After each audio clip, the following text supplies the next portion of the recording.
Good evening. I'd like to call this September 20th, 2018 meeting of the Planning Commission to order. Can I have a roll call of the members, please? Alan Bucknam. Present. Emery Dorsey. Present. Daniel Larson. Present. Janet Leo. Here. Scott Ohm. Here. Richard Peterson. Here. Vivian Voss. Present. And Amanda Weaver is absent tonight. Could we all please stand for the Pledge of Allegiance? I pledge allegiance to the flag of the United States of America and to the republic for which it stands, one nation, under God, indivisible, with liberty and justice for all.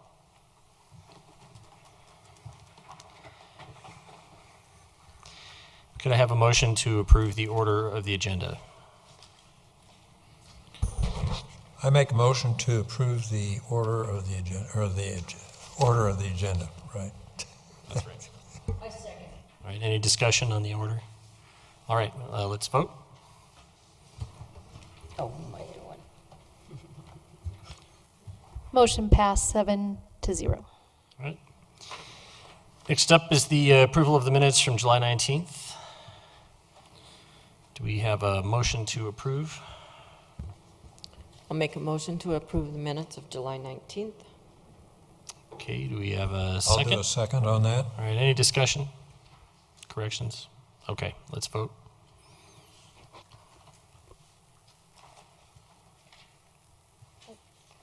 Hello. Motion passed 5-0 with 2 abstaining. Oh, Commissioner Voss, did you mean to abstain since you weren't here? Oh, you did. I'm sorry. It was out of my, it was like right hidden by the frame of my glasses. My apologies. Who made the first approval on that? Did she? Yeah, actually, I don't think you can approve it because, so somebody else needs to make a motion. I can. All right. I will make a motion to approve the minutes of July 19, 2018. Okay, second? Second. All right, let's vote.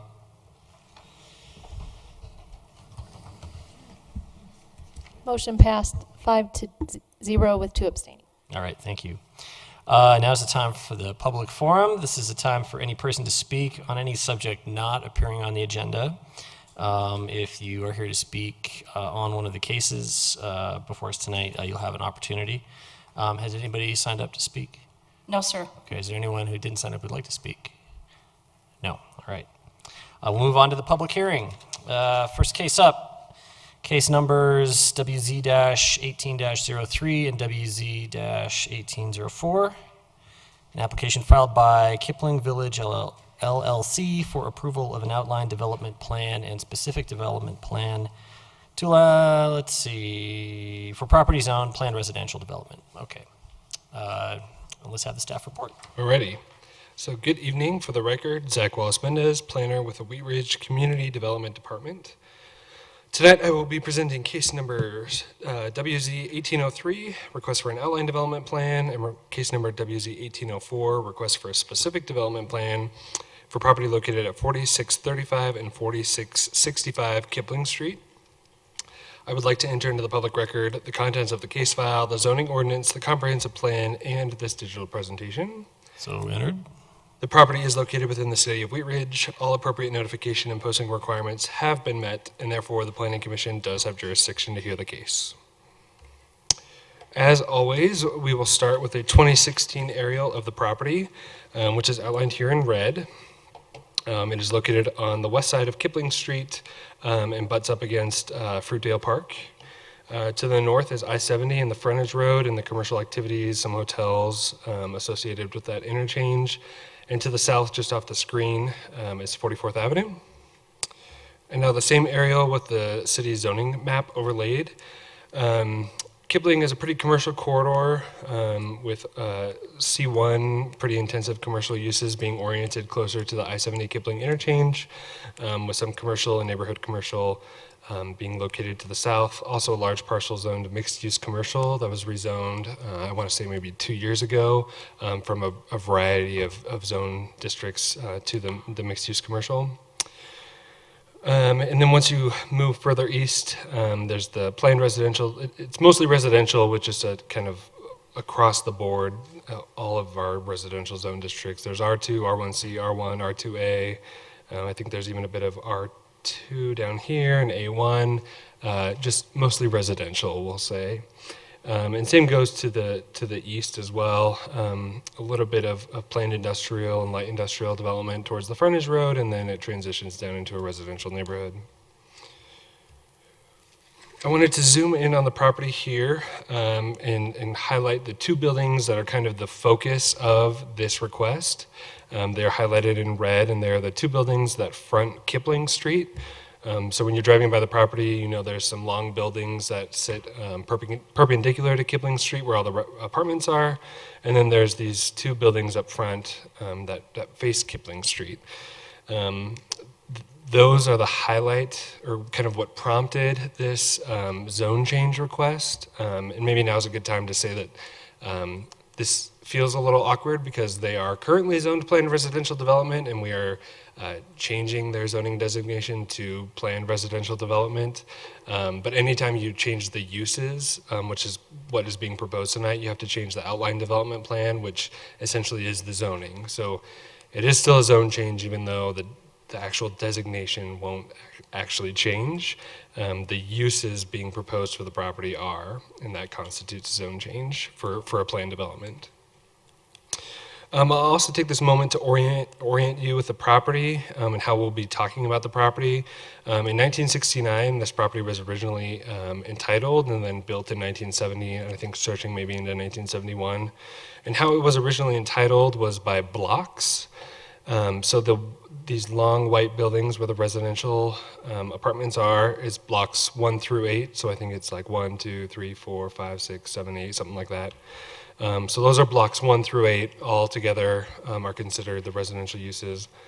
These front buildings are block 9 and block 10. The open space courtyards in between both buildings, this is block 11 and block 12 here. And then the parking area surrounding the property is block 13. But really what we're going to be talking about most is blocks 9 and 10. So if you hear me referring to blocks 9 and 10, that is interchangeable with those front two buildings here, highlighted in red. So, pages are messed up here. Again, the major difference between the current planned residential zoning and the proposed planned residential zoning is in blocks 9 and 10. There have been some slight modifications to blocks 1 through 8. For example, in the original 1969 document, sauna baths were allowed in those residential buildings. I don't know if that was something that was popular in the late 60s or what, but that, for example, has been removed from the allowed uses in blocks 1 through 8. We don't really view that as a substantial change, as opposed to blocks 9 and 10, where we are where the applicant is proposing to add residential uses to the list of allowed uses. For the most part, blocks 1 through 8 remain residential, blocks 11 and 12 remain open space, block 13 remains parking. It's really blocks 9 and 10 where we're expanding those uses to include residential uses, in addition to some commercial and retail uses. So again, here's the original 1969 outline development plan, a little bit different than the outline development plans we've been seeing come through, very much a product of the late 60s era. This was actually approved by the Jefferson County Board of County Commissioners right around the same time Wheat Ridge was becoming its own city. And the regulations are pretty sparse. Every regulation for the property is listed here on this list, and somehow it got built in its current condition. I mean, you can see the blocks laid out here in the general form, but overall pretty sparse compared to what we're used to seeing on outline development plans today. Let's hop into the proposed outline development plan. Again, as usual, these aren't meant to be legible on the screen, but they are in the packets, and for those viewing, I guess here and online, they are available online as well, the full-size documents. The first page of the outline development plan is our typical first page of any document. It has all of the certificates and signature blocks, a character of development statement, and also in this case, since it's amending the original zoning. There's a purpose of amendment statement on here. So in 20 years, when we wonder, why did we do this? We can pull this up and say, oh, okay, now I remember. Also, the legal description that was originally used, all of the approval blocks and things like that. Page 2 is essentially the same as the 1969 document, just in a little bit more of a modernized format, or a little bit easier to read as well. Nothing within this area has really changed from the 1969 document, except maybe adding the access points into the property. I don't think that was shown on the 1969 plan. And then the development standards are just a little bit more modernized. The original document didn't have things like open space and maximum building coverage. So those have been added and are pretty typical to what we see in most of our residential developments. I will add that the large bulk of the change is seen down here in blocks 9 and 10, where you'll see apartment units are added to the list of uses, as well as a few, I'll say, lower intensity commercial and retail uses. You will also see at the bottom of this list, it does say uses similar to those listed in 26204 of the municipal code. That is our commercial use chart, which has all of the uses. We're actually going to recommend for a condition of approval that that specific use be removed, since it's kind of wide-ranging. We'll recommend that that be stricken from this document. In another change, one of the other major changes that I wanted to highlight is the signs. The original 1969 document allowed a freestanding monument sign, 15 feet setback from the property line, 15 feet tall, and 50 square feet, 50 square feet. So a rather large sign. What is being proposed in the new outline development plan is a 5-foot setback sign, but only 5 feet in height, and less than half of the allowed square footage of the original sign, so 20 square feet is what they're proposing for the sign allowance for monument signs on this property, or the monument sign on this property. And now we'll jump into the specific development plan. Again, similar to the first page of the outline development plan, signature blocks, legal description, purpose of amendment, character of development, all of those. And then, since this is technically the document that permits, the construction of the property, it does have the site data table, which reflects, since this is an existing property that's already been built, it reflects the existing conditions on the property, which do meet the requirements of the proposed outline development plan that are in place. Page 2 is a little bit more of a detailed site plan. Again, this matches the existing conditions on the property, the open space, the existing buildings, the tennis court and the basketball court, as well as those front buildings and the reoriented parking lot, which they did up in the front. Which brings us to the landscape plan. A little less detail than we're used to seeing, just because all of the landscaping on site is existing and has been for quite some time. So we didn't have them go into the detail that we usually see when we're working with bare ground. So all of these trees that they're showing on site are existing, all this grass is existing. You can see that in the site photos in your staff report. It's rather lush in between those buildings and those courtyard areas. What is highlighted here and in this planting schedule is this area denoted by this dashed line, the streetscape along Kipling Street, and is also detailed on page 4 of the specific development plan. That specific plan with all the specific species of plants and shrubs that were planted along the Kipling Street frontage. I will add, and maybe I should have mentioned this in the beginning, that the applicants are the current owners of the property, and they've been working over the past several years to improve the image and the look of the property. And one way of doing that was by coming to the city and asking what they could do along the frontage of Kipling Street. If you remember before, it was kind of bare, to be perfectly honest. There was just a fence there. There wasn't, I don't think, any greenery along the frontage of the property. So the streetscape improvements that you see in place today in the front of the property were all done voluntarily by the property owner. They worked with Public Works, since it was in the right-of-way, to make sure that everything was okay with Public Works. But that was all done voluntarily by the current property owners on kind of We didn't ask them to do that. We didn't force them to do that. Typically, if they were going to scrape this property and build something new, then we would enforce our streetscape design manual. But since they were voluntarily kind of uplifting the front of the property, they were allowed to, I don't want to say go off script, but they had a little bit more flexibility than maybe this may not align specifically with the streetscape design manual. And also, those improvements are also what led to this proposed zone change. In wanting to improve the property, they also saw that they just couldn't retain good commercial clients in those front buildings, which is all they were allowed to have per that 1969 zoning document. So requesting this change will give them a little bit more flexibility in those front buildings and allow them to continue reinvesting in the property. Of course, maybe gather some more rental income and just kind of keep revolving that back into the property to continue all of these improvements that are very apparent that they're making.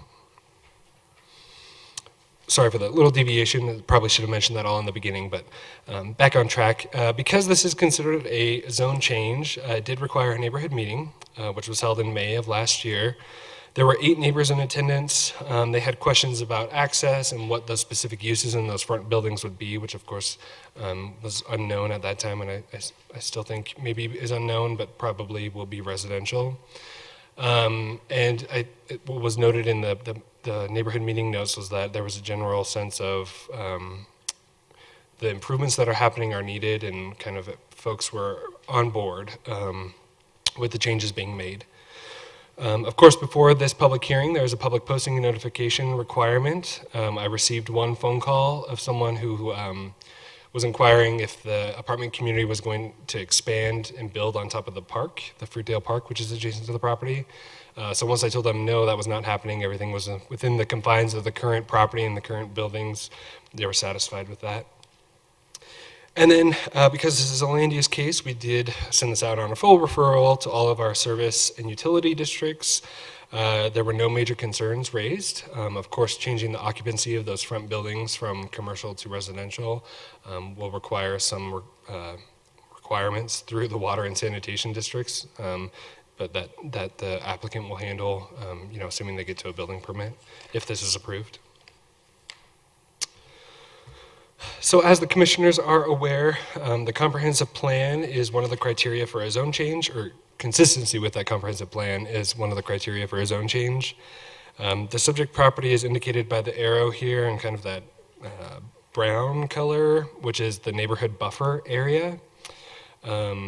So the neighborhood buffer is intended to buffer lower intensity uses from higher intensity uses. We think that staff finds that this, the changes to the zoning document are in compliance with the comprehensive plan. This property does serve as a buffer from these lower intensity uses, kind of in these neighborhoods back here in the park, and these higher intensity uses that are kind of clustered around that I-70 Kipling Street interchange. So, for the outline development plan, staff concludes that this zone change, this updated document, will promote the health, safety, and welfare of the community by allowing for additional reinvestment in this property. It is consistent with the goals of the neighborhood buffer designation of the comprehensive plan. It recognizes the change in character that has occurred in the area since the original plan development was approved in 1969. If you look at historical aerials from that time, there's not quite a lot on Kipling. It is pretty sparse along Kipling, especially north of the interstate, where we now know is just kind of a cluster of commercial activity. There was not much up there. So this document does reflect that change in character of the area, where these kind of smaller businesses within residential communities aren't necessarily quite needed or desirable for a commercial tenant. And finally, the property has been zoned planned residential development for the last 50 years, and really it's not feasible under any of our existing other zone districts. And then for the specific development plan, again, it's consistent with the purpose of the plan development regulations, consistent with the intent and the purpose of the proposed outline development plan as presented. The uses proposed are consistent with the outline development plan and again will allow for continued reinvestment in the property. And finally, the property can be served by all of the utility agencies. So with that, staff does recommend approval of both the outline development plan and the specific development plan with 3 conditions. So I handed out before the meeting on the dais an updated conditions of approval, or an updated motions handout, which includes 3 conditions of approval that staff is recommending. First, there was a typo in the number of units allowed. The specific development plan, or excuse me, the specific development plan states 238, but if you look at the site plan right next to it, there's only 234 units indicated as a maximum on that image. So the first condition would be that be updated to reflect the site plan. Second, the accessory structure height maximum is listed as 35 feet in both the outline development plan and the specific development plan. We would like to condition this approval that be reduced to 15 feet. 15 feet is much more, or is in line with all of our existing residential zone districts. They're all allowed accessory structures up to 15 feet in height. So we would suggest that be modified. And then finally, as I stated before, remove the clause that says uses that are similar to those listed per section 26204 of the municipal code from the list of allowed uses for blocks 9 and 10 on the outline development plan. That concludes my presentation. I'll bring up this image for any questions that you may have, and I know the applicant is also present if you have any questions for her, and if she'd like to make a presentation as well. Okay, yeah, she'd like to make a presentation if the commission would like. Great. Thanks for the presentation. We'll see if there are questions for you. Commissioner Peterson, any questions? This is more to clear something up for me than anything else. I think this is pretty straightforward. On the ODP page 2, where the blocks are identified, and then it says, like in block 1, it's 30 units max. Are there 30 units there now, or is that what's allowed? I believe there are 30 units there now, but I will also let you ask the applicant to verify. The applicant is one of the property managers, I believe is her title, so I'll let her kind of verify if that's what's there now. Okay. But that's what was included on the original outline development plan, so I presume that's what was built. Okay. So more germane to the issue at hand. Block 9, it says 6 units max. Blocks 10, it says 12 units max. Mm-hmm. I don't know what's in there now. I mean, well, I guess I should ask, are there 6 and 12 units there? Excuse me. We'll have a chance to hear your questions and answers and so forth when you come up to speak. So let's hold questions for the applicant until she can come up. Okay, so thanks. that's a question that's going to float for a while. And then I have an additional question that's sort of related to that.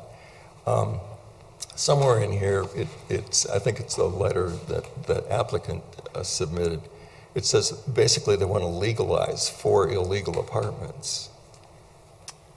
You may not want to put it that way, but Yeah, so one of those front buildings does have residential units in them that have been existing. I'm not sure if the city knows how long, but before the applicant took over the property.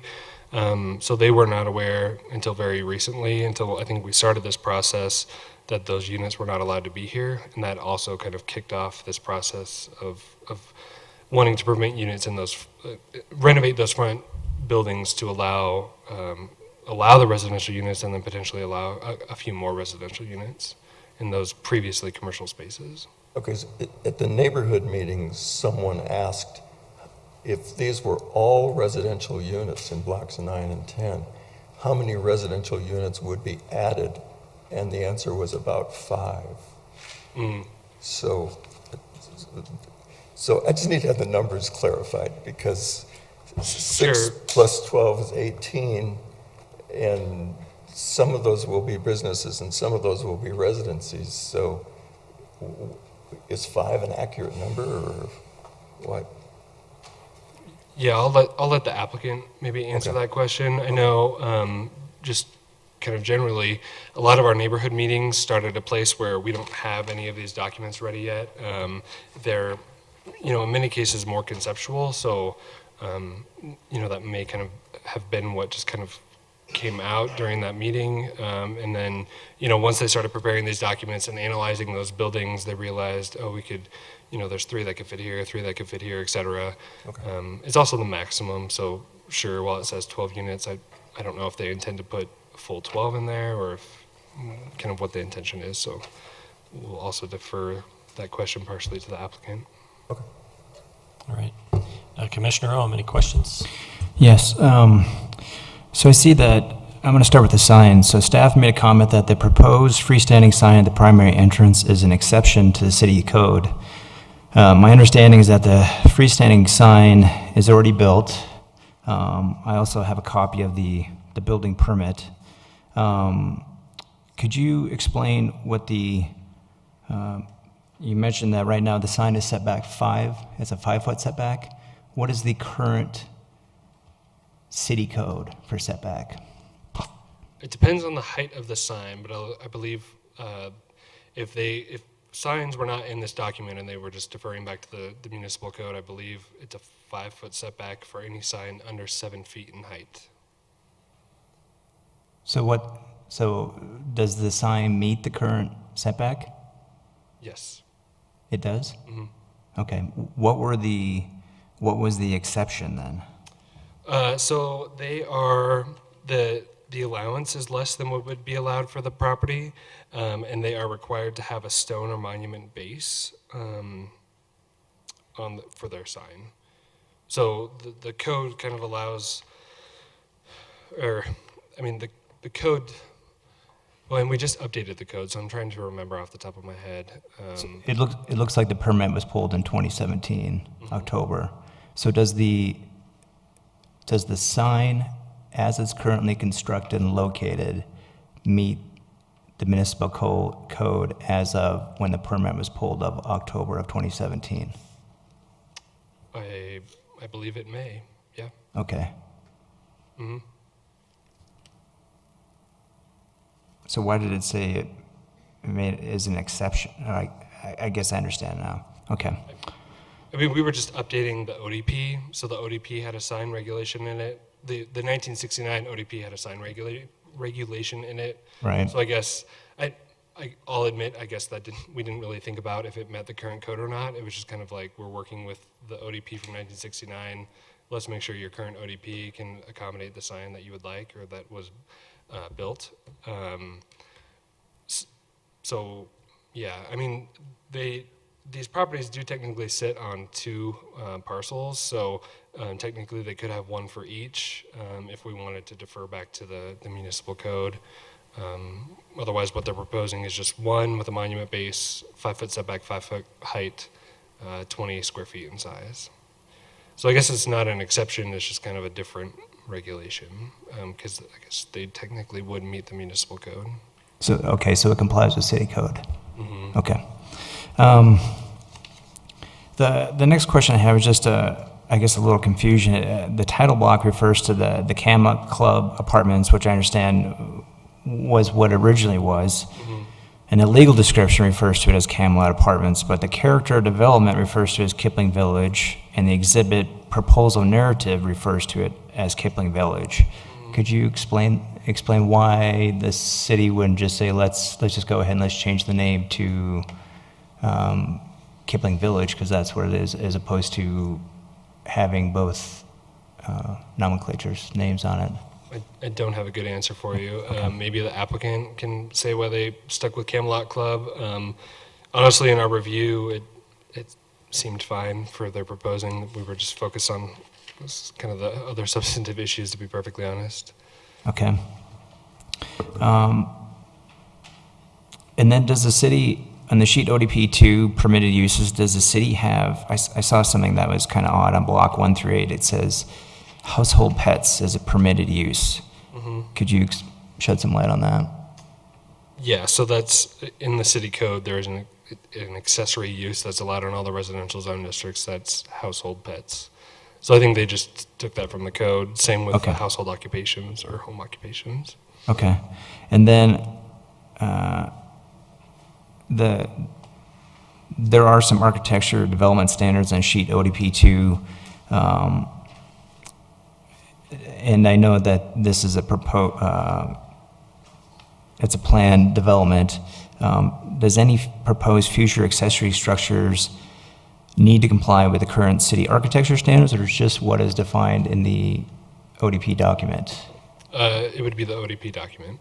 Okay. And the city was fine, had no comment on the architecture for the accessory structures, or? No, I think, so what they have proposed here for their architecture is generally what they have. We did have them kind of make it a little more basic, just in case they did want to change any of their materials, it could still generally meet these requirements. But I think if they were to build any accessory structures, we would want them to match the existing buildings. So I Okay. think, yeah, we are comfortable with that.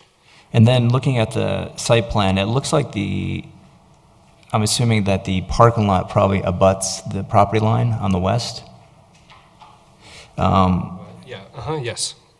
So I saw that it says the rear setback for accessory structures is only 5 feet. And it did talk about accessory structures being, garages, carports, and that the comp plan referred to this area as a neighborhood buffer. How could you plant a tree in 5 feet if you're trying to buffer that with the garage and the buildings? If they were to put a 15-foot structure, is 5 feet typical? Yeah, so 5 feet setback is a typical accessory structure setback in most of our zone districts. I would say the Okay. exception is kind of our largest lot single-family zone district, which is definitely not this. So yeah, the 5 feet is typical. And so 15 foot was the height. What is just for comparison, what would be a typical height for a one-story residential? Anywhere from Just a ballpark. 12 to 15 feet. Okay, so in a sense, you're getting something as tall as a residential house within 5 feet of that, Yep. that you would not realistically be able to plant any trees or anything No, and so they're for buffering. the, I mean- the asphalt goes up to the property line. Right. So there won't be any plantings kind of in between that area. That would just be like carports possibly. Exactly. Okay. And just to add in there, I think that designation as neighborhood buffer is really more talking about the development and the zoning. It's Right. buffering the stuff to the east, which is primarily lower density residential, from Kipling, which is a major regional arterial and carries, 40,000 cars a day. So we use that word buffer kind of in a variety of contexts, if that makes sense. Let me rephrase that. On a typical brand-new multifamily project, if you had a single-family residential on the west and you had a park and then you had the property line, what would the requirement be? Would it be 5 feet from the property line to the car parts? Or would it be more than that as far as a setback? It would be 5. It would be 5 on the Okay. rear. Okay, thank you. I have no more further questions. Commissioner Dorsey, do you have questions? Okay. Commissioner Larson? No questions. Okay. Commissioner Voss? I do, and I don't know who's appropriate to answer on the suggested motions. I just had a question on 2 of the new ones that you added Okay. for clarification. Okay. The accessory structure height, I may have missed. What is the accessory structure that you're referring to? So there is none now, Oh, but okay. it could be in the future if they wanted to build a carport or potentially like a shed if they had to store their shovels for snow removal or something like that. So previously, there was no height restriction on accessory structure, and now we are adding the 15 feet. Correct. Yeah, I don't believe there was one prior. Yeah, prior it was just a flat out, no building shall exceed 35 feet in height. So we're adding specifically accessory structures should be limited to 15 Limited, feet. okay. And then number 3, remove uses that are similar to those listed in the municipal code, are we reading what those uses are that are listed somewhere? No, so if you go to Okay. ODP 2, that page in the packet, you'll see at the bottom under permitted uses, blocks 9 through 10. You're talking about the pullout. Yep, just pull Okay. out that those last two lines, uses that are similar to those listed, et cetera. Okay, and then, so the apartment units is being added to the list. Yes, for blocks 9 and 10. And then they have modernized the uses allowed in blocks 9 and 10 as well in terms of commercial and retail uses that are possible. So they have in there now eating establishments, leasing offices, personal services, professional offices, recreational uses. Whereas before, I believe it was very specific, like beauty salon, and just like a like grocery store or something like that. They were a couple very specific, whereas this is a little bit more flexible, but also not intensive. I had a question on recreation uses. Does that mean there'd be a skating rink there? No, but potentially if they wanted to open like a gym for the residents, Oh. like a fitness room or something like that, Okay, or just like a room. Oftentimes apartment complexes have rooms that folks can rent out for parties and things like that. That would fall under those recreation uses. and then I'll have questions for the applicant. Okay. Thank you. Commissioner Leo, any questions? All right, I just had one quick question on the first sheet of the SDP, I think, yep. The site data table, bicycle parking listed at 24 spaces. When I go to look at the other sheets, I see all the car parking marked out in very detailed fashion. I don't see any bicycle parking. Is that something that usually we leave as being fairly flexible? Most of the SDPs I've seen in the past for commercial developments have that marked out. Yeah, you are correct. Typically, we would see general locations for those parking spaces or bicycle parking spaces. Okay. I'll ask the applicant about existing locations and stuff like that, but I just wanted to see if you knew anything about that. Yeah, no, thank you. Just one of those things that got missed, sorry. Okay, all right. Any further questions for staff? Okay.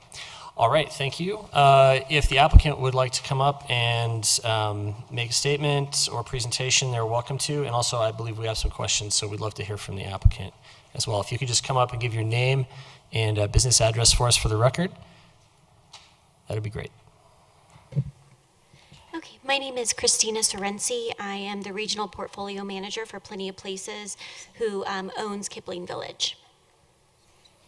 Great. And address, business, do you have a business address? Business address is 4665 Kipling Street, and that's in Wheat Ridge. Great. All right, do you have a presentation, or would you just like to answer some questions that I think we've got? Sure. I'll talk a little bit about kind of what led us to making this proposal and these changes to the outline development plan. Our company took over the property in June of 2006. There was heavy crime activity. The housing was substandard. So throughout the years, they have tried to improve the property, get a better demographic, improve the exterior as well as the interior. Over the past couple years, we've done the streetscape, as Zach mentioned. In addition, we have installed the monument sign, and there is an additional monument sign on our other parcel. We've worked closely with the city to get their feedback, not only on what we can do, but what would look visually appealing and provide value to the city. We also have done window replacements in our hallways, along with dumpster enclosures. We recently just completed the project of reciting all 10 buildings on our property. So all 10 buildings, in addition to painting. So, we're gradually making improvements, and what led us here was in October. Let me pull up the notes here. So October of, I believe, 2020, 2016, there was a fire in the 4635 building, which is Block 10. In this current building, there is four units in this building, and what had happened, where the Wheat Ridge Police reported to us, was they believed that there was a transient who actually got in the hallway and unfortunately started this fire. Nobody was hurt, but it caused a scare, and at that time, we learned that these two buildings were not zoned like the other properties. So we went through the process, met with the city, and saw what we can do to change this. Since 2006 and prior to that, there has always been residents, at least 4 units in that 4635 building, which is Block 10, and then two units above the leasing office in Block 9. So I know that there was questions regarding the extra units that we put in there. As Zach mentioned, when we started this process, we wanted to make it broad enough, but reasonable. We understand that some of the businesses that were in the original planned residential development were very specific. They were service and recreation buildings, game rooms, barber shops, beauty shops, dry cleaners, neighborhood grocery stores, which probably served very well in 1969, 1971.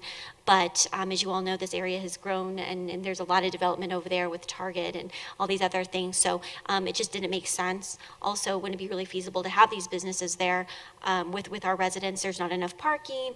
It wouldn't be very appealing for these businesses. So when we originally started, we don't know exactly, we didn't have a great idea what we wanted to do with this area, but we knew that because of those spaces being vacant, and just walking by, you can tell that they're vacant, and that's what the Wheat Ridge Police said to us, that, gosh, this is a perfect area for, unfortunately, people who want to, are homeless, want to get inside, or want to do not good things. It's really appealing for them because it looks vacant. So, our plan is to hopefully get this approved, and whether it be, a gym or some type of recreation room for our tenants, or additional units, possibly businesses, small businesses, to be in there, just to get this occupied, make it more visually appealing to, obviously grow our business, but also to distract and detract people from coming in and doing these things. So that's our biggest goal. The streetscape plan we talked about, that was, again, something that our ownership has been thinking about for years and years and years, and it has improved the demographic. We did install kind of a small fence, not necessarily to keep people out, but to detract. We have the bus stop right there, so we get a lot of drive-by traffic, a lot of people walking by. So we're doing our best to comply with that. We were the first property in Wheat Ridge to become crime-free certified in 2010, and again, that's just to hopefully make our tenants feel safe and try to prevent crime from happening on our property. And I think this is going to be a great way of doing that. Great. Okay. Thank you for that information. Let's get some questions. Commissioner Leo, do you have any questions for the applicant? Commissioner Voss? Yes. Could you describe how both of those buildings are now? Sure. Block 10 has 4 units. How many floors is this? 2? Sure. So Block 10 has three levels. Previously, currently there's, in the top level, there's 2 units. On the bottom level, there's 2 units. Previously, it was occupied. We had tanning salon, hair salon, nail salons in this space, occupying the majority of it. For the past probably 7-8 years, it's been vacant. In blocks 9, there's the leasing office. There's only 2 floors. There's a leasing office and business center on the first level, and then there's 2 units above the leasing office. And so you're going to reconfigure 9 because you already have 10 with 4 units? That's going to stay? Sure. So as it the is? reasoning behind, as we talked about, adding more than we initially said was because if we have business office, not only the leasing office, we have additional offices in there for our staff, kind of corporate offices. If we were eventually to move those spaces, we would have additional room in the leasing office to add more units potentially. Our owner likes smaller units, so that's why, we prefer the studios, the one bedrooms. So kind of the smaller units, which would make up the larger makeup of that. Thank you. Commissioner Larson, any questions? To follow on the same thought here, I'm still not clear on block 10. 3 floors. How many are residential units now? There's 4. There's 4 resident, and are they on the top floor? There's 2 on the top floor, and then on the ground level, there's 2. And the Middle level is completely vacant. Vacant. And about a third of the bottom level is vacant as well. So there's a large space in that block 10 that's vacant currently. Is the intent to convert the entire building into residential units then?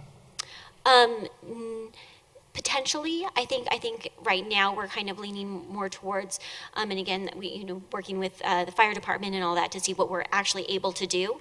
It would be to add maybe 1 or 2 units, and then also use some of that space either for business or as a fitness facility. Okay, thank you. Commissioner Dorsey, questions? No? Okay. Commissioner Peterson, questions? No more questions? Okay. Just to circle back on the bike parking notation on the SDP, do you currently have bicycle parking on the property? We do. So right behind block 10, right behind block 9, we have bicycle parking. And then also by the pool in that parcel, we have bicycle parking as well. And then in the middle pool, we have bicycle parking as well. Okay. And would you anticipate those bicycle parking areas would remain consistent under this SDP as well? Okay. Currently, do you have 24 spots, or would you? We do. Okay, great. Those are all the questions I have. If there are no more questions for the applicant, you have a follow-up? Okay. I have a question, and I thought I highlighted it here, but I don't see what I did. I think I read that at this time, there is no Section 8 in that large complex. Is that Right, so when we took over the property at that time, they were allowing, it was conventional and Section 8. When we took over, we only accept conventional residents. We do have 2 current Section 8 tenants that have been there prior to 2006 that were kind of grandfathered in. We haven't given them notice, but we do not accept Section 8, and it's all conventional. Any further questions? Okay, thanks very much. Thank you. All right. Now,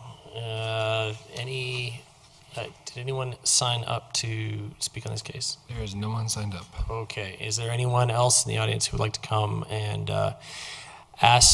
with questions for the applicant or the staff that the commission can get answered?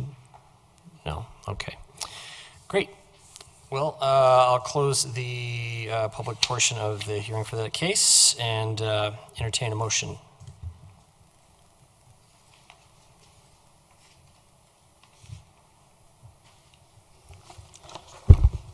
I move to recommend approval of case number WZ-18-03, a request for approval of an outline development plan on property zoned planned residential development located at 4635 and 4665 Kipling Street for the following reasons.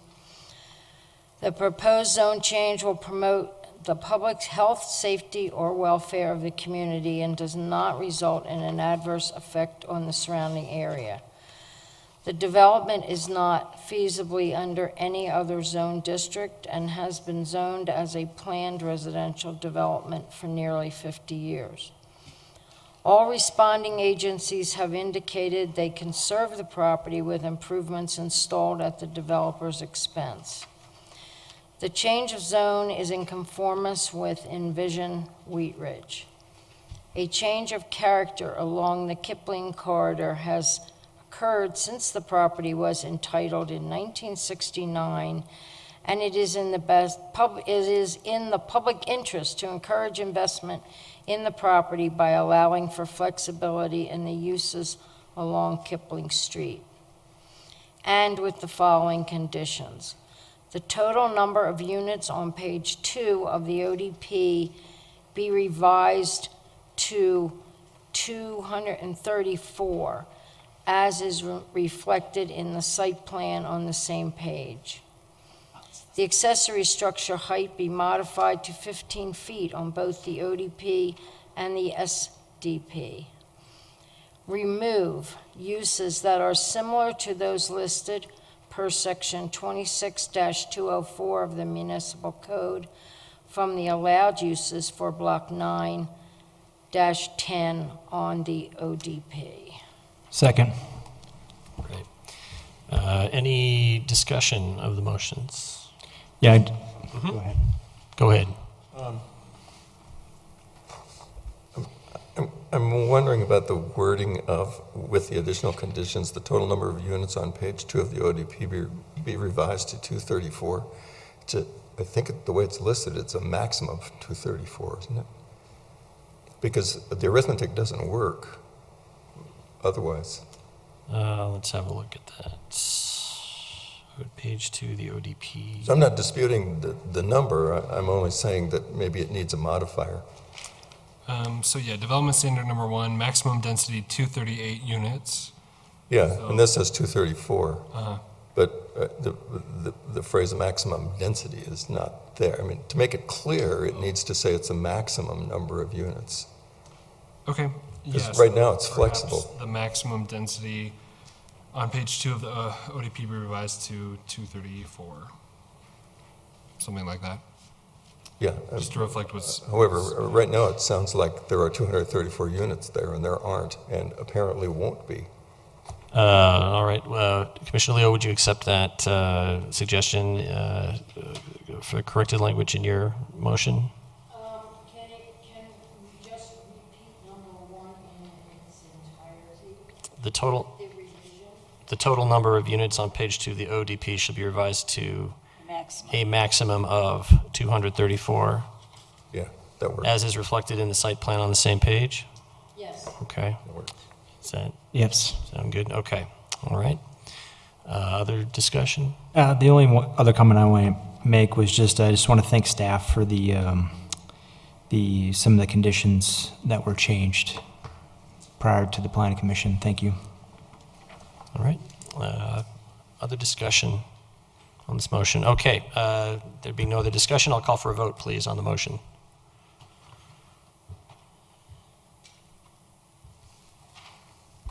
Motion carried, 7-0. Great. Thanks, everybody. All right. Next item on the agenda. You need to approve the SDP. SDP, sorry. Yes, it's on the back page. Mr. Chair, I'd like to make a motion to approve case number WZ-18-04, request for approval of a specific development plan, a property zone plan residential development located at 4635 and 4665 Kipling Street for the following reasons. Number 1, the specific development plan is consistent with the purpose of a planned development as stated in section 26-301 of the Code of Laws. Number 2, the specific development plan is consistent with the intent and purpose of the outline development plan. Number 3, the proposed uses are consistent with those approved by the outline development plan and will allow for continued investment in the property. Number 4, all responding agencies have indicated they can serve the property with improvements installed at the developer's expense. Number 5, the specific development plan is in substantial compliance with the applicable standards set forth in the outline development plan with the following conditions. Number 1, the total number of units on page 2 of the ODB shall be revised to a maximum of 234 as is reflected in the site plan on the same page. Number 2, the accessory structure height be modified to 15 feet on both the ODP and SDP. Number 3, remove uses that are similar to those listed per section 26-204 of the municipal code from the allowed uses for block 9 through 10 on the ODP. Can I have a second, please? All right. Discussion of the motion? No. All right. Now I will call for another vote on this motion. Thank you. Okay. Motion carried, 7-0. All right. Now I can say thank you to everybody for all their work on both of these. And we'll move on to the next case. The next case is case number WS-17-03. It's an application filed by Slawomir Golubek for approval of an 11-lot subdivision for townhomes for property located at 10590 West 44th Avenue. Can I have the staff report, please?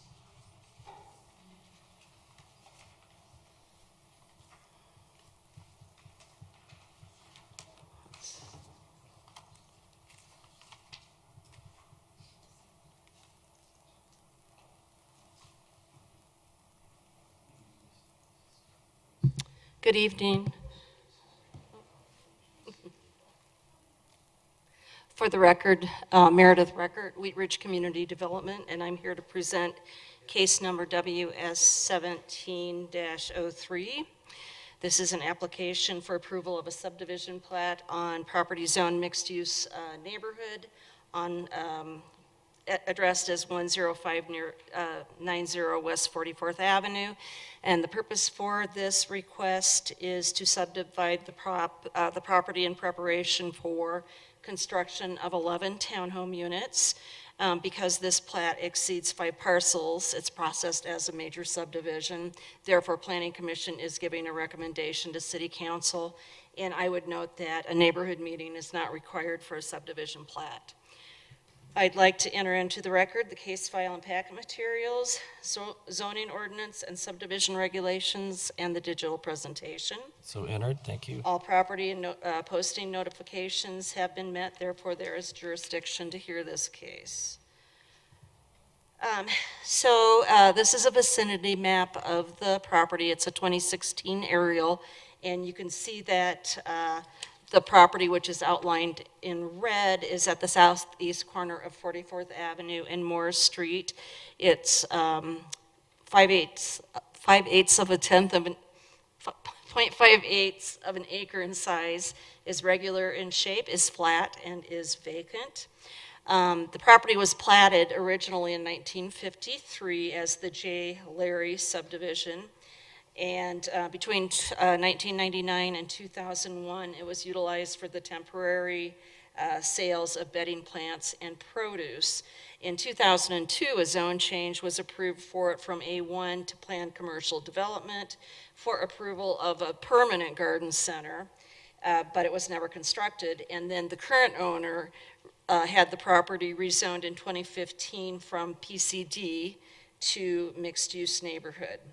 And I would note that a site development plan is currently undergoing a review by staff.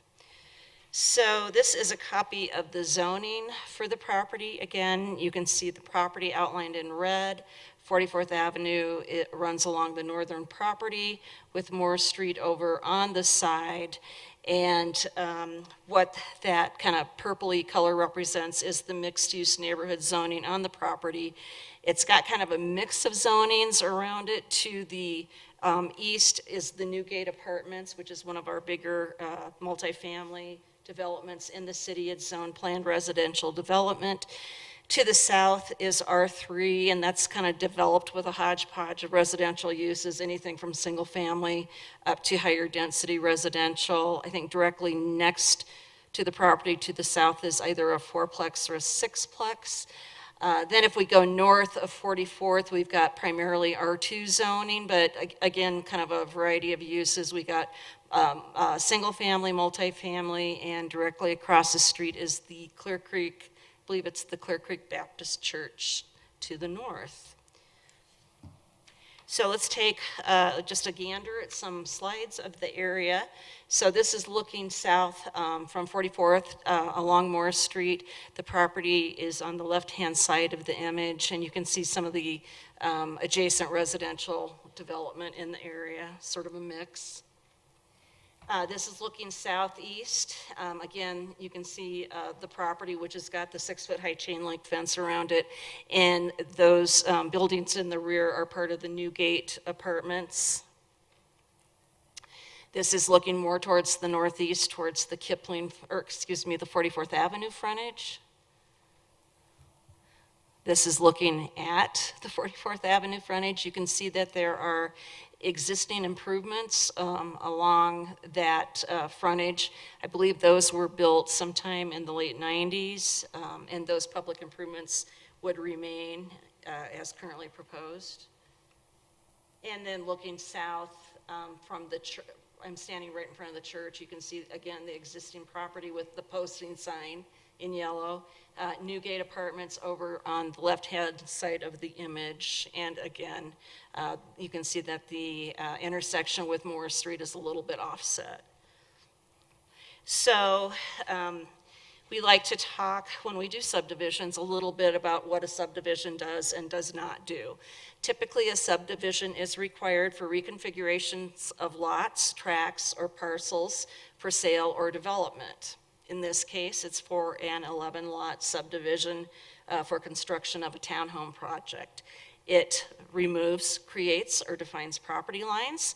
It allows the city to evaluate the right-of-way on the adjacent streets, and it allows the city to evaluate the civil documents that are associated with construction on the property. What it doesn't do is it does not change the zoning, it doesn't change the permitted land uses, and it also does not look at site design or building placement. So included in your packet was a 2-page plat. This is the first cover sheet, sheet 1.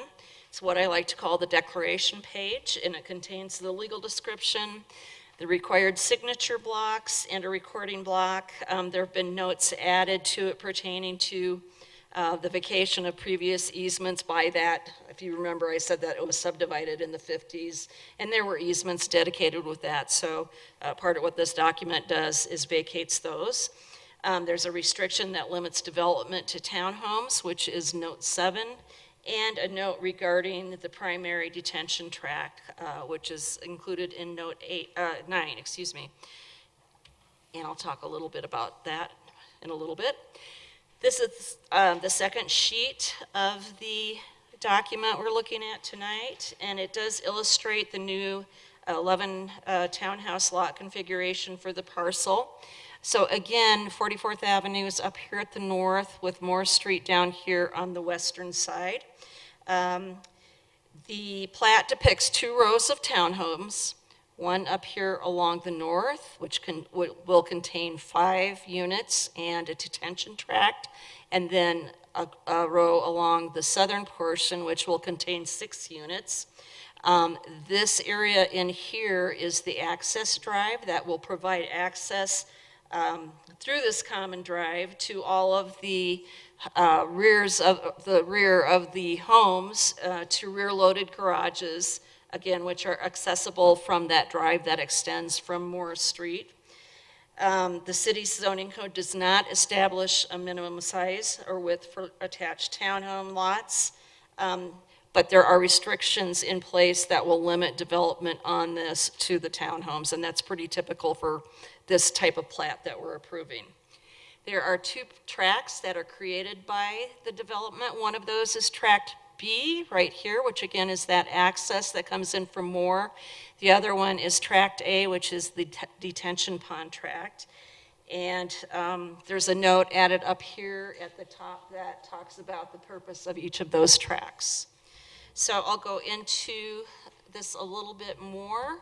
So the first tract, and again, this is just a blow up of the same subdivision without all the kind of extraneous stuff around it.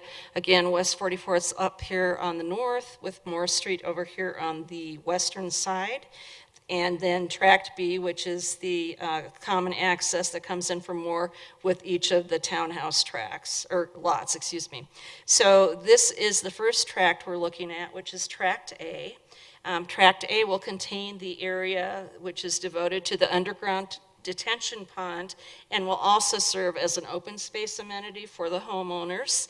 The southern portion of the tract down in here will be paved and have benches, planters, and so on for the common use of the homeowners. The northern portion of the lot will have irrigated turf with landscaping. Like I say, the system that's designed for the property and that has been reviewed and approved by Public Works does entail underground detention.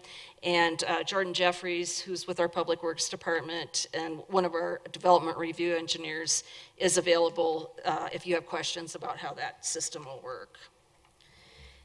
Tract B, which is the other one, which again, this is a blow-up of the subdivision, 44th Avenue on the north, Moore Street over on the western side. Tract B, which is this orange area, is designated for the interior drive, which provides access from Moore to the individual garage units, which are all rear-loaded, making the townhouses face either the street or the adjacent property to the south. The dumpster is proposed to be located at the end here, and it will provide access for that as well. It's also been reserved for drainage and utility function.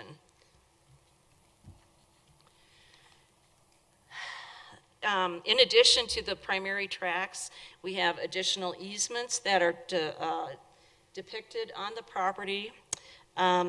The particular one we're looking at this time is designated in blue, and this accommodation will be for utilities, drainage, and landscaping, including pedestrian access, and it runs along the front portion of the lot adjacent to 44th and comes along the side. So all this area in here is going to be comprised of landscaping, hardscape, access to the fronts of the units, and if so needed, for any other utilities that might require location in that area. Again, these lots along the south are going to face to the south with the garage access off the common drive. And again, this easement, which is, I think, about 13 feet wide, will contain landscaping, pedestrian access, utilities, and drainage as well. Let's see. And again, it runs along the fronts of those lots and then comes up the side. So while these easements are located on private property, they will have common elements that will need to be maintained by the homeowners association. And staff is requesting a review of the covenants to ensure that there's adequate provisions for those in the common areas. We have yet more easements to look at. The yellow areas, which again run along the fronts of the lots that face north and down the side, and then on the south side and the fronts of these lots on the south end and come up the side, are regular old utility easements and serve for drainage as well. They are pertinent to the easements we talked about before for the landscaping. And again, if somebody needs those, one of the utility companies, those are reserved for that particular function. The other thing that we look at when we do have a subdivision, of course, is what is happening on the adjacent streets. It gives us a chance to look to see how wide our right-of-way is, what the existing improvements are, and whether those are up to code and whether improvements are needed. So as I indicated in the pictures along West 44th Avenue here at the top, there's existing curb gutter and detached 5-foot wide sidewalk along the south side of 44th abutting the property. And staff has recommended that these improvements, which are currently substandard to the today's requirement, remain in place, but that the applicant will pay fees in lieu of constructing upgrades. So the cost of that, let's see. Oh, there was 3 feet of right-of-way, which was dedicated in 1986 when I believe, and I was a little off on my dates, I said I thought it was in the 90s, when those existing improvements were built. And like I say, they went ahead and dedicated right-of-way, and those improvements will remain in place with fees in lieu. Now, along Moore Street, there are no public improvements along Moore. Moore is currently 50 feet wide and again has no curb gutter and sidewalk. The lot just kind of transforms into the asphalt for the street. We are asking for a foot and a half of right-of-way, which is designated by this red line right here. And in this case, the developer will be responsible for the installation of new curb gutter and attached sidewalk. We will require a subdivision improvement agreement to memorialize these obligations, and I would note that there will be parking allowed along Moore Street. Let's see, so when property is developed, again, not only do we assess it for right-of-way and street improvements, but we always also have a chance to look at the drainage on the site. Currently, and again, I'm not the drainage expert here, Jordan would be able to answer specific questions, but currently runoff from the site sheet flows to the east and south, where it's collected and infiltrates into the ground, and then developed flows are captured by yard inlets throughout the development, and then are conveyed to this underground detention area at the northwest corner of the site. A concrete pan in the drive in this location will collect other flows and also direct them to this detention storage area. Those flows then will be released into 44th Avenue, where there's an existing storm sewer. Another requirement of subdividing a residential property is a dedication for parkland. Typically, the lots in Wheat Ridge are too small to get an actual land dedication per se. So typically, we see a fee in lieu of charge for those new residents and their impact on our park system and our parks facilities. And in this case, the fees are going to be about $27,000. That'll go to the Parks Department. We did send this out on our typical 15-day referral. Public Works has reviewed and approved the plat as well as a drainage report. All of the other agencies can serve the property with improvements installed at the developer's expense. So ultimately, we are concluding that all requirements of the subdivision regulations have been made, that the plat is consistent with zoning on the property, that all agents can serve the property. We are recommending approval with 4 conditions. First of all, a note be added regarding that previous right-of-way dedication for 44th Avenue. Number 2, that a subdivision improvement agreement be required, that parks fees be paid at the time of recording in the amount of about $27,000 and some change. And finally, that a homeowners association is required with covenants to be reviewed by staff to ensure that we've got adequate provisions for maintenance of those common areas. So that concludes my comments, and I'd be happy to answer questions. The applicant is in the audience, so we can hear from him as well. Great, thank you, Meredith. All right, we'll start with questions for staff over here. Commissioner Leo, do you have any questions for staff? Okay, Commissioner Voss? Yes, please. This is already zoned MUN, Yes. which allows a height of 50 feet.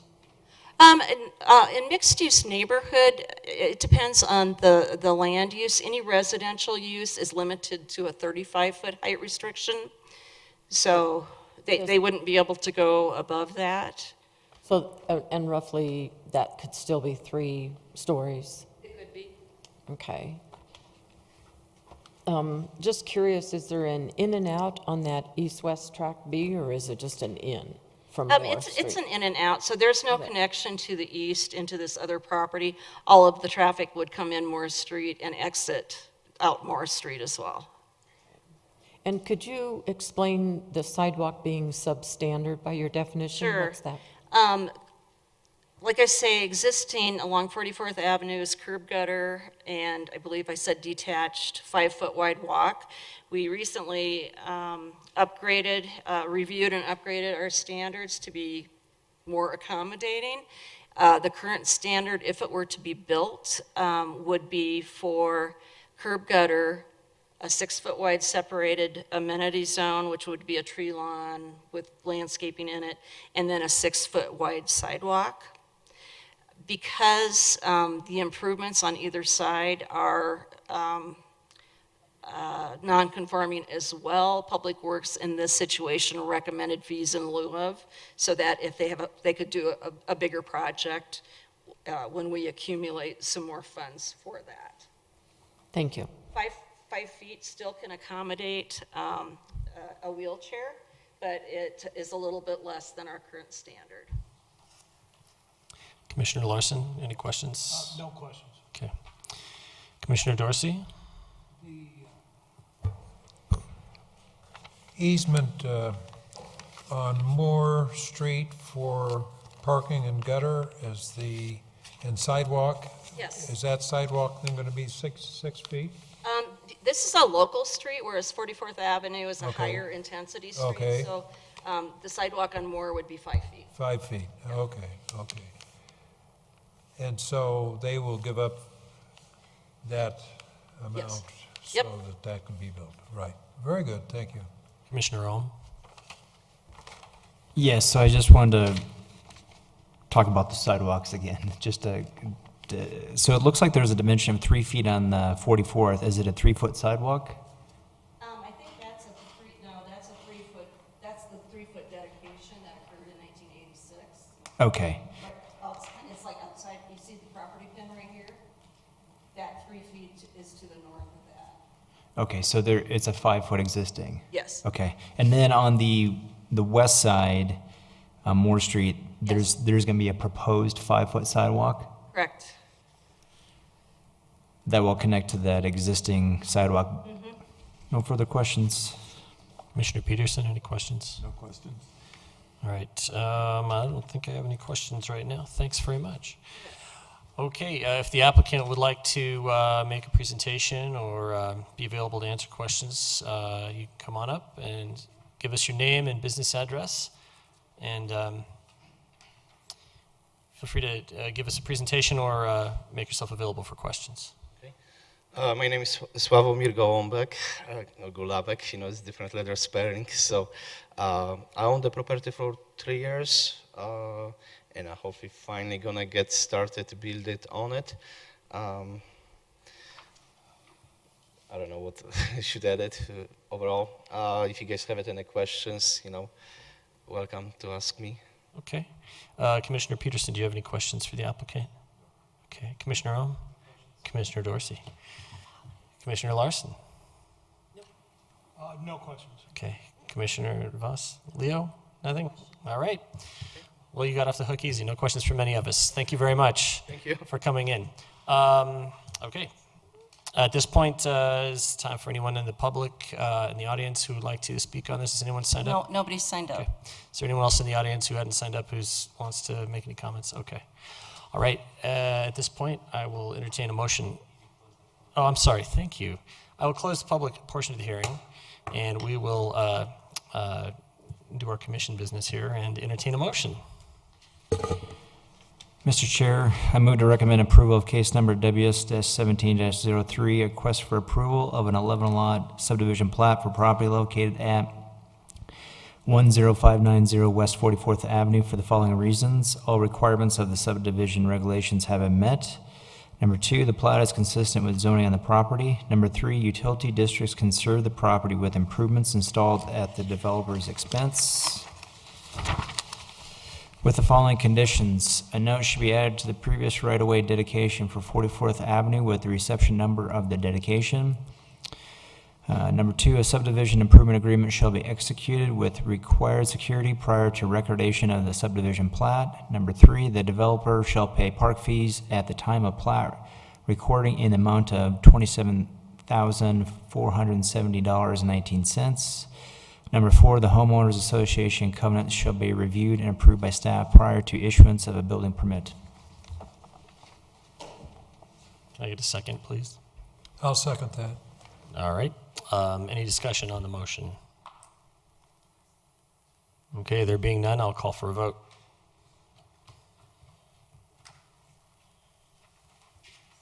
Motion carries 7-0. Wonderful. Okay. Thanks, everyone, for coming in on that case. Next item on the agenda is old business. Do we have any old business? I don't believe so. Tammy? No? Nope. All right. Any new business? I see a couple items. A save the date for October 16th, 2018, the Boards and Commissions Appreciation Dinner. I'm hoping Tammy can explain in more detail. Or Mayor. Mayor, can I'm you sorry. talk about, save the date for boards and commissions? Well, actually, boards and commissions, just did you all receive the email? So if you can RSVP on that, that would be great, because I know they need to know those numbers soon. And do you have information on the NRS?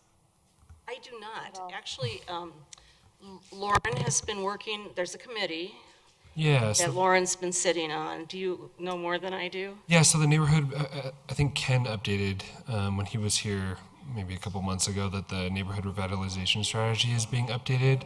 So there's a subcommittee that has been formed to kind of guide that through the process. They have been meeting, I'm not sure how often, but they've met a couple of times, and I think some of them have held their own meetings, and they're just kind of working through kind of those updates. So there will be a joint update with that commission and city council and the planning commission on November 5th of 2018. Obviously of 2018, sorry. So please mark that in your calendars, and we really would like your attendance. I mean, it is a joint study session with Planning Commission and City Council. I know it's on, I believe November 5th is a Monday, so it's a little bit different than your normal meeting time, but please try to make it so you can have some input with City Council and that NRS team that's been working on that update. Great. Well, looking And forward to then that. there will be no meeting on October 4th, but there will be a meeting, I believe, on October 18th. Okay. Next meeting will be October 18th, yep. Okay. 10/18. Great. Tammy, can you explain what's the Board and Commission's Appreciation Dinner about? It is just a dinner put on by the city or the Boards and Commissions Committee, and I believe at 5 o'clock, if people can join, it's just, time to kind of talk and have hors d'oeuvres, and then dinner at 6, and then there will be a presentation at 7. So, and it's just to say thank you to everything that, whoever sits on a board or commission, just to say thank you for all your time given. All right. As we see each other again. All right. Plus other boards, commission members. All right. All right. All right. Is there any other new business? Okay. All right. Anything else from the commissioners? All right. In that case, do we have a motion to adjourn? I make a motion to adjourn. I'll second that. Okay. Discussion.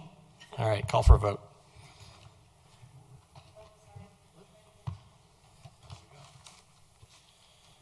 Motion passed 7-0. All right. Thanks, everybody. Thank you, too.